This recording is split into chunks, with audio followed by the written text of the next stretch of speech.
Hello everyone. आप सब लोग का स्वागत है। तो आज से हम स्टार्ट कर रहे हैं अपना एनडीए का कोर्स फॉर मैथमेटिक्स। ठीक है। तो आगे चलने से पहले मैं आप लोगों को अपना इंट्रोडक्शन दे देता हूँ। माई सेल्फ धीरज शर्मा, और मैंने एनआईटी जयपुर से अपनी एमएससी कंप्लीट करी है। उसके अलावा मेरे को 2 साल का टीचिंग एक्सपीरियंस है, और मैंने कुछ एग्जाम्स क्वालिफाई किए हैं जैसे कि TIFR, IIT JAM, south eastern university and GATE exam. ठीक है। तो ये सारी मेरे बारे में कुछ डिटेल्स हैं, आप लोग देख सकते हो। ये बस मैंने आपसे इसलिए शेयर करी है कि ताकि आपको ये पता रहे कि जिस इंसान से आप नॉलेज लेने वाले हो वो एक ऑथेंटिक सोर्स है। ठीक। तो हम अपना टॉपिक स्टार्ट करते हैं। तो देखो, हम बात करेंगे अपने एनडीए एग्जाम के बारे में। ठीक है। ये आप सब लोगों को पता होगा कि जो ये एग्जाम है, ये आपके पास 900 नंबर का होता है। ठीक। ये आगे डिवाइड होता है 300 मार्क्स में और 600 मार्क्स के अंदर। ठीक। यहाँ पे जो आपके पास ये 300 मार्क्स हैं, ये होते हैं फॉर मैथमेटिक्स। और बाकी का जो 600 नंबर का पेपर है, इसके अंदर आपकी इंग्लिश भी आती है और आपका जीएस भी आता है। ठीक है। तो मैं जो आपकी हेल्प करने वाला हूँ वो इस मैथमेटिक्स पार्ट में करने वाला हूँ। ठीक है। अब देखो, आपने ना बहुत सारी वीडियोस देखी होंगी यूट्यूब पे, या फिर यहाँ पे वहाँ पे स्ट्रेटेजी सुनी होगी कि आपको ना कुछ 7 या 8 चैप्टर करने हैं, जो मैक्सिमम मार्क्स के आते हैं। ठीक है। उससे आपका एग्जाम का जो मैथमेटिक्स पार्ट है क्लियर हो जाएगा। ठीक है। लेकिन हमारी स्ट्रेटेजी उस हिसाब से नहीं चलेगी। क्यों? क्योंकि हम टारगेट कर रहे हैं एनडीए 2027 को। तो हमारे पास में अप्रोक्सीमेटली 1 साल है। तो हम अपनी चीज़ों को उस तरीके से कवर करेंगे। तो क्या होगा, सबसे पहले आप लोगों के पास जो वीडियोस आएंगी वो आएंगी फॉर कंसेप्ट। ठीक है, कि मतलब हम सारी चीज़ें सीखने वाले अच्छे से कि क्या होता है, क्यों होता है, किस तरीके से होता है। ठीक है। उसके साथ में हम कुछ क्वेश्चंस की प्रैक्टिस करेंगे। और जब अपना सिलेबस कंप्लीट हो जाएगा, मैं ये मान के चल रहा हूँ कि अप्रोक्सीमेटली अगर सारी चीज़ें सही चलती हैं तो अक्टूबर एंड तक आप लोगों का सिलेबस हो जाएगा। अब ये होने के बाद हम करेंगे और ज़्यादा प्रैक्टिस। ठीक है। अब ना चीज़ें होंगी कैसे?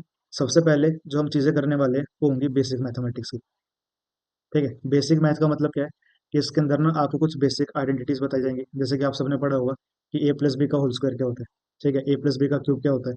इस तरीके से इन सारे फॉर्मूलेस को हम एक बार वापस से गो थ्रू कर लेंगे। ये किस तरीके से क्वेश्चंस में यूज होती है उनको भी देख लेंगे। ठीक है। उसके अलावा हमारे पास में नंबर्स होते हैं, सबको पता होगा।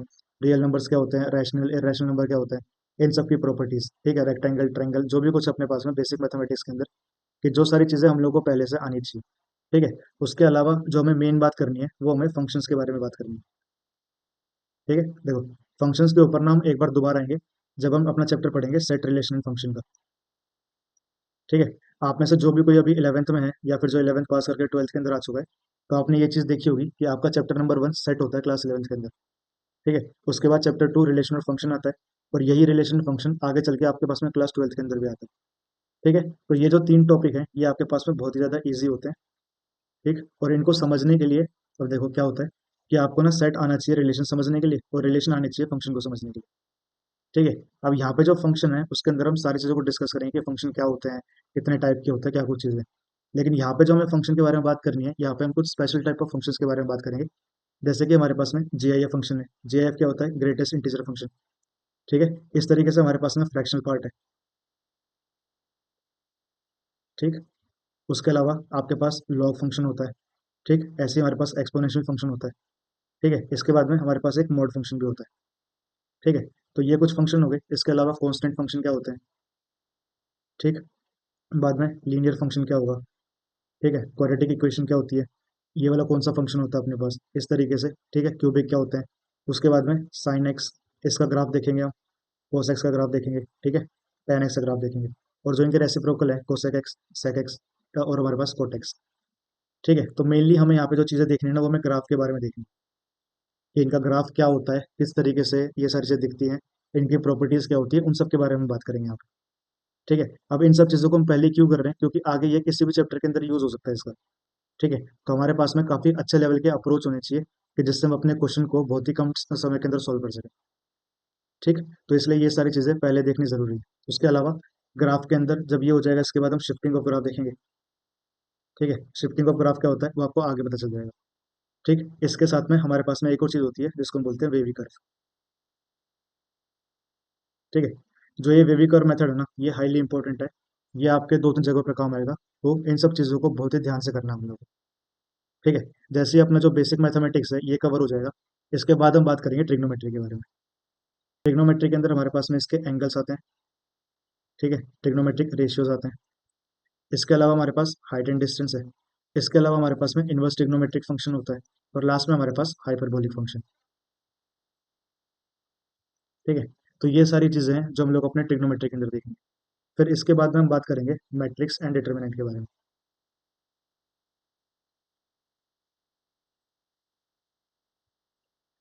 ठीक।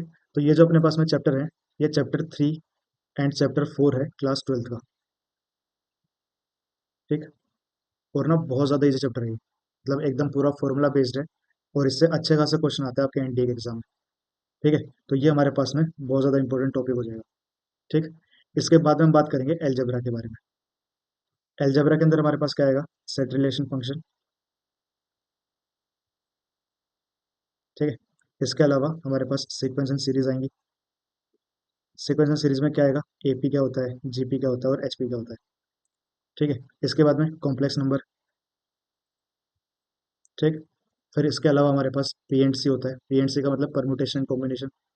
ठीक है। फिर हमारे पास प्रोबेबिलिटी एंड स्टैट्स, मतलब स्टैटिस्टिक्स। ठीक है। ये वाला पार्ट अपने पास में एक अलग यूनिट में आएगा, तो इसको हम सेपरेट करेंगे। ठीक है। इसके अलावा हमारे पास में होता है बाइनोमियल। तो ये कुछ हमारे पास में यूनिट है जो हम एल्जेब्रा के अंदर देखने वाले हैं। ठीक। इसके बाद में हम बात करेंगे फिर 2D एंड 3D के बारे में। ठीक है। और इसके साथ में हम देखेंगे कि वेक्टर्स क्या होते हैं। ठीक है। 2D का मतलब क्या है कि ये आपकी कोऑर्डिनेट ज्योमेट्री है, मतलब इसके अंदर हम बात करेंगे स्ट्रेट लाइन के बारे में। ठीक है। फिर हम बात करेंगे सर्कल के बारे में, उसके बाद में पैराबोला के बारे में। ठीक है। फिर एलिप्स आ जाएगा, उसके बाद में हाइपरबोला। ठीक। और उसके बाद में अपने पास में वेक्टर है और 3D है। ठीक है। तो ये अपने पास में एक अलग से यूनिट आ जाएगी। ठीक। इसके बाद में जो लास्ट हमारे पास बचता है वो होता है हमारे पास कैलकुलस। ठीक है। अब देखो, जो कैलकुलस है ना, ये निकलता है फंक्शन के बाद से। ठीक, कि जैसे अपने फंक्शन पढ़े, तो जितना भी कुछ हम फंक्शन वगैरह में देखेंगे ना, वो सारी चीज़ें यहाँ पे दोबारा काम आ जाएंगी। ठीक है। अब देखो फंक्शन है, इसके अंदर हम देखेंगे कि लिमिट कैसे निकालते हैं, सबसे पहले टॉपिक अपने पास। उसके बाद हम बात करेंगे कंटिन्यूटी के बारे में। ठीक है। इसके बाद में डिफरेंशियबिलिटी के बारे में। इसके बाद में अपने पास एप्लीकेशन ऑफ डेरिवेटिव आता है। ठीक है। फिर इसके बाद में आता है हमारे पास इंटीग्रेशन। ठीक है। इंटीग्रेशन आ जाएगा, एप्लीकेशन ऑफ इंटीग्रेशन आ जाएगा, और इसी के अंदर हमारे पास में आता है लास्ट में डिफरेंशियल इक्वेशन। तो ले देके ये अपने पास में पूरा सिलेबस है। ठीक है। अब देखो, इसके बाद में आप मुझसे पूछ सकते हो कि सर हमारे पास सेफ स्कोर क्या होगा जो हमें एग्जाम के लिए टारगेट करना चाहिए। तो देखो, आउट ऑफ 300 ऐसा बोला जाता है कि अगर आपके 120 के आसपास नंबर आते हैं ना, तो आपकी कट ऑफ आराम से क्लियर हो सकती है। ठीक है। लेकिन मैं आप लोगों को बोलूंगा कि आप कोशिश करो अपने इस नंबर को 180 से 190 तक लेके आने की। ठीक है। या फिर अगर आप इसको 200 के ऊपर भी लेके आते हो ना, तो भी बहुत अच्छी बात है। क्यों? क्योंकि जितने ज़्यादा नंबर आपके रिटन एग्जाम में आएंगे ना, आपका फाइनल सिलेक्शन उतना ज़्यादा स्ट्रॉन्ग हो जाएगा।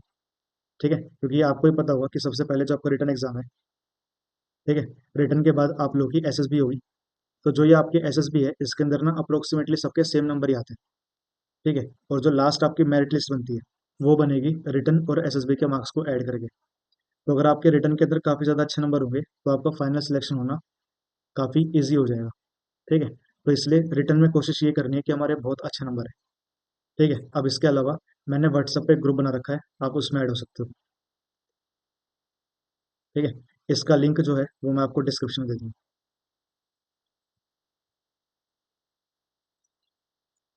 ठीक। तो बस आज मेरे को आप लोगों को यही सारी चीज़ें बतानी थी। ठीक है। हम अपनी जो वीडियो है वो आगे आने वाले कुछ समय में स्टार्ट हो जाएंगी। तब तक के लिए आप व्हाट्सएप के ग्रुप पे ऐड हो सकते हो, और अगर आपकी कोई भी इंक्वायरी हो तो आप वहाँ पे मैसेज कर देना, मैं रिप्लाई कर दूंगा आप लोगों को। ठीक है। आप लोगों को मेरी वीडियोस अच्छी लग रही हो तो please like share and subscribe. Thank you so much and have a nice day.